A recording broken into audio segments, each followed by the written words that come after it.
I'm recording this because we have a YouTube channel. So this stuff gets to go there. Yes, It we has do. a home. So all of our community, and there's not a lot of them, but there are some that are not on Facebook.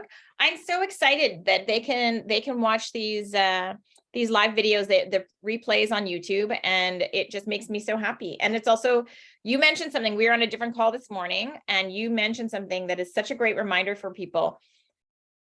Even if you watch the live, sometimes you want to go back and watch the replay, because there might be something, a nugget that you weren't ready to receive, ready to hear yet. But when you watch the replay, it could actually make a huge difference in your journey. And you know, anybody that's been on the journey with us, even in our live and dockside, there were moments, because you have an awful lot of expertise and experience in many areas, but this wasn't something you were curious about. Yes, on the physical wealth pillar, you're very advanced, but Always. For all of this personal growth and self, like you've been raising children and working hard in your career. So I would say I've always been interested. I just never made it a priority. I really didn't put time aside to, and you know, I think it's a very typical story for a lot of people that when you're very busy with your work and your kids when they're young, you put yourself at the bottom of the priority list. I wish I had known then what I know now. I probably would have saved myself a lot of time and probably I would have been a little bit further along my journey to wealth in all areas of my life than I am right now. But I'm on the journey, so that's all that matters. Well, more than that, what I want to add to that is I've been here when you started that journey. Like you started that journey. you kicked me in the butt. Oh, I didn't mean to. You like in the best our mutual friend Teresa, who's a sage navigator, invited you to attend something that I was doing. Yeah. And vision mapping. And we'll talk about it another time, but you attended, and I'll never forget, like talk about point A to point B. Like I don't see you as the same person in this, this realm, in this, like you're not. And I think I'm a quick learner, you know, for sure. But also it's like you said this to me, when not everybody is ready for this, and you have to be ready for this. And then you warned me, once you're ready, it starts happening so quickly. It's so true. It's unbelievable how quickly these things happen. The things that have happened to me over the last year and a half, that had I not started my journey towards my goal that I'm on, I can't say they wouldn't have happened. They certainly wouldn't have happened in the same way. And I am just very grateful. And, you know, we talk about that. And I take personal pride and pleasure and great joy watching people, because sometimes I see something coming and I'll say, okay, this is going to be interesting. And I sort of smile, or I'll say, oh, it'll come when you're ready. And don't worry, you're going to be surprised. And I want you to know it doesn't matter where you are, because I consider I'm fairly advanced for most of the people will tell me, because I read a book a day to heal, all on this stuff. I really have I've been blessed with a great mind.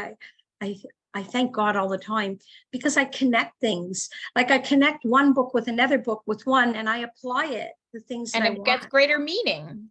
And I know myself. I really know what works for me. And what I will add to that, to those that are listening right now, you have also been on an exploration, a journey the last few weeks. I guess it's only been a few weeks, in which you have learned that it's a reminder again of that, even though you know a lot, when you revisit it, often in a different time, in a different place in your life, it can have a whole new meaning. You can learn an entire new vocabulary practically.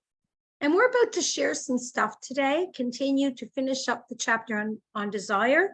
But it's really interesting, because I have grown from people that are newbies, people that come in with a whole fresh perspective. And all of a sudden I look and I say, oh, because they're coming in fresh, and we take things, and, you know, it's not that I take people for granted, and you never mean to take things for granted, but they're just natural to you. You look from your eyes. So for me, when somebody comes in and brings something that I didn't see it from that perspective, I grow, I learn.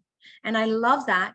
And that's like when you share it, if you catch something today and you share it with someone, you're going to see it differently. Right. Even when you share it, because you see it through your eyes, their eyes, and your eyes again. Absolutely. And that'll take us on to finishing up the chapter on desire, Think and Grow Rich, Napoleon Hill.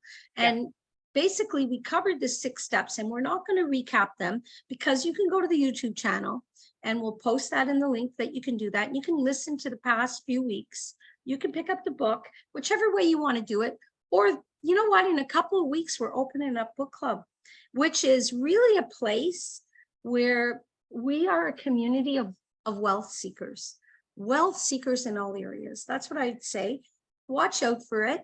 And what I'm going to share today, and what Karine's going to share, is our version of applying those 6 and the rest of the chapter. So we're going to speak to visualization, because you hear that and we look and say, what does that mean?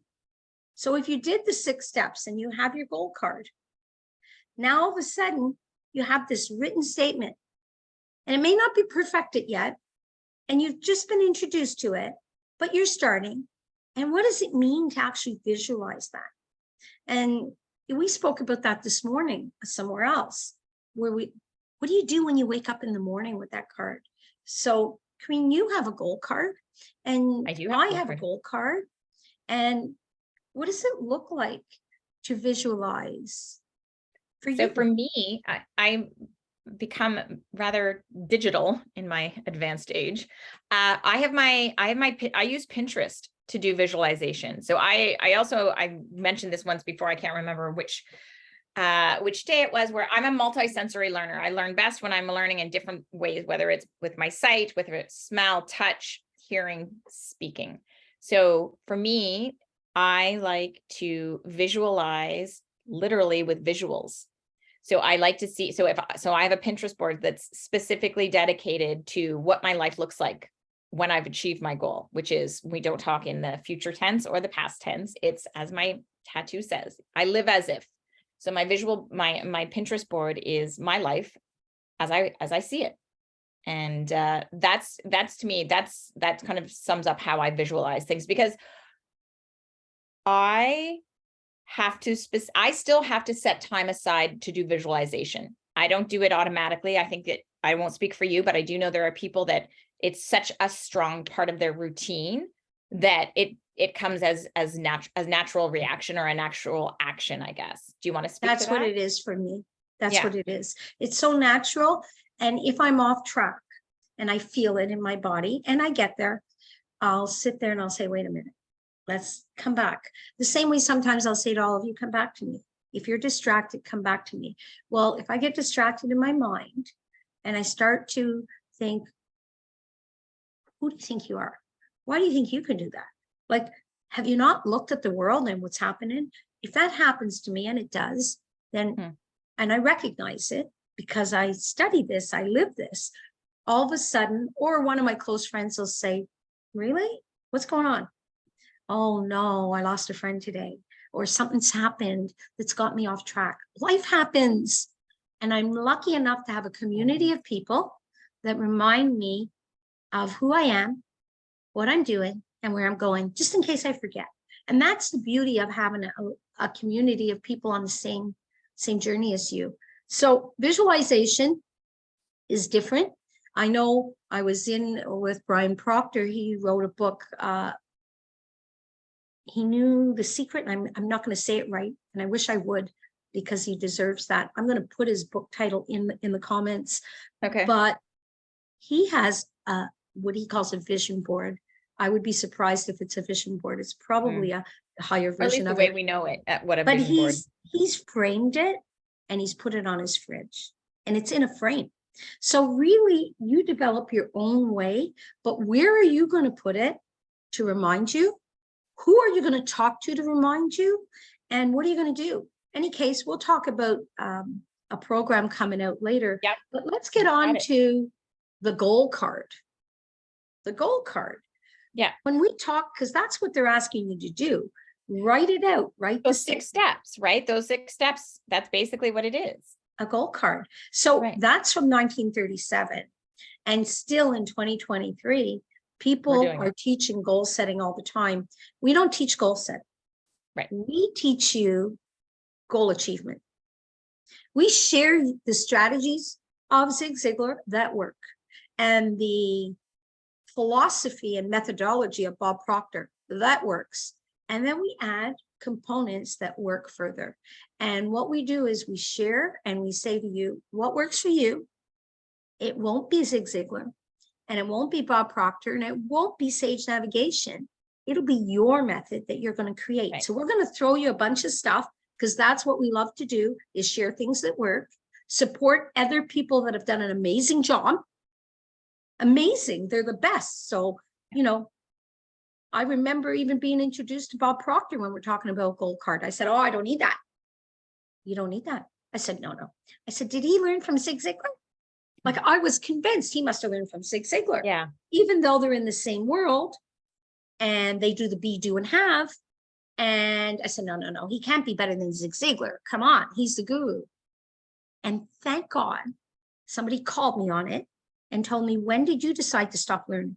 When did you decide that somebody didn't have something to share different? Right. And Or I they couldn't was learn like, more. Yeah. wow, thank you. Thank you for reminding me that I have a love of learning and that everybody can teach me something. So I joined that and I spent $7,100. So anybody thinking when they're spending $200, I've spent over $40,000 over the last couple of years alone. Yeah.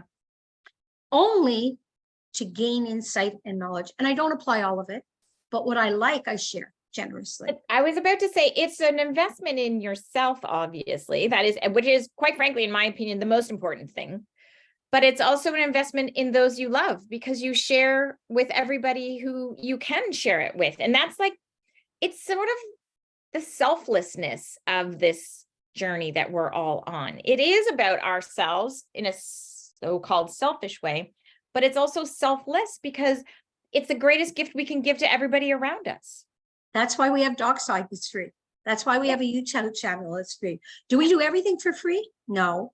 You want to dive deeper into something? It's not free, because everybody has a right. I don't have a problem with money, which September 18th, we're going to do a workshop on money and financial pillar. So I don't have a problem. I have a great relationship.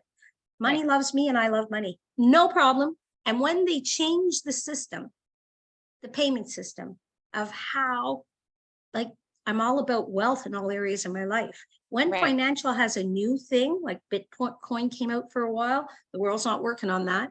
If the world in the past old days, they bartered, I'll give you this, you give me that, I'll give you eggs, you give me milk. When that all comes to play, then I'll be okay with that system too. But for today, I'm okay with money, because that's the system. That's the system. So I guess, you know what, your goal card, read it, record it, whatever way. You said it before, you will achieve your things through different places. So, you know, I love this statement that's on page 30 in my book. To win the big stakes in this changed world, you must catch the spirit of the great pioneers of the past. You know, we have a wealth of information. That's why we're sharing Think and Grow Rich. That's where it comes from. It comes from that book. And if you look at Thomas Edison, he put his dreams into action. So you get to pick a dream, but we don't get to bring that dream to you. You get to take action. Yeah. That's what, and to really have that desire. And you know what? I'm just at the end of the chapter of Think and Grow Rich, the chapter on desire, he says, Napoleon Hill says, I wish to convey the thought that all achievement, no matter what its nature or purpose, must begin with an intense, burning desire for something definite. Like, you have to have that. You can't achieve your goal. You can't go beyond it. Like, you have to have that burning desire for something definite. And then you have to have faith. You have to believe. Then, well, there's more to come after, for sure. That comes. And next week we start the chapter on faith. I love that. And you know what? I guess if that something is that burning desire, but then you'll know when it comes, and it'll change. Yeah. Because that's what life's about. Life's about change. And it's okay. And no one is ready for a thing until he believes he can acquire it. So if you're sitting That there I- doubting, bore our That is faith. an- That comes directly from the book and this chapter. That is my sticky note. I wrote it out because you know how you are reading something that you're writing out paragraph at a time. I wrote out, no one is ready for a thing until he believes he can acquire it. That is just, it's so, oh, gets me here. Oh, well, you know what? The one thing I love, and I remind myself, because for all you people that are doubting that it's possible for you, I thought it was amazing, the 47-year-old Dr. Hill that decides to be a doctor. I think it's amazing. Colonel Sanders from Kentucky Chicken was how old? Bob Proctor was in his 60s. Like, if age is your thing, that's just a distraction. If money is your thing, that's just a distraction.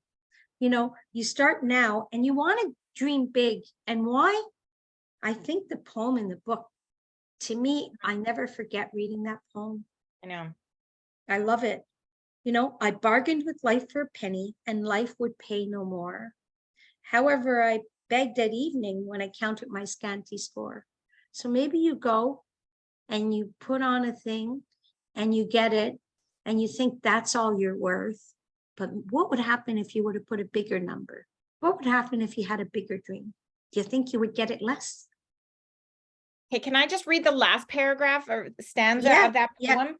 I worked for a menial's hire, only to learn dismayed that any wage I had asked of life, life would have willingly paid. And this is not just a business, because I know this book was originally written geared toward businessmen, if I'm not mistaken, Yeah. or successful businessmen for that matter. And it is a lesson that, frankly, I'm glad that I learned early on, but not a lot of, I'm going to stereotype us for a moment, not a lot of women do.